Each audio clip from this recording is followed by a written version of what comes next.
மதுரை மீனாட்சி அம்மன் கோயிலில் இந்திய தலைமை தேர்தல் ஆணையர் ஞானேஷ்குமார் சாமி தரிசனம் செய்தார்.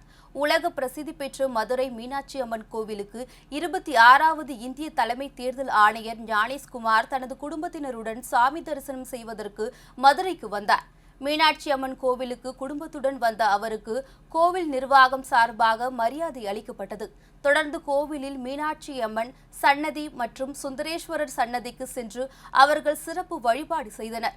மேலும் பொற்றாமரை குளத்தில் நின்று குடும்பத்துடன் தேர்தல் ஆணையர் ஞானசேகரன் புகைப்படம் எடுத்துக்கொண்டார். பின்னர் செய்தியாளர்களிடம் பேசிய அவர், உலக புகழ்பெற்ற மதுரை மீனாட்சி அம்மன் கோவிலில் சிறப்பான தரிசனம் கிடைத்ததாகவும், மீனாட்சி அம்மன் கோயில் மதுரையின் பெருமை என்றும் தெரிவித்தார்.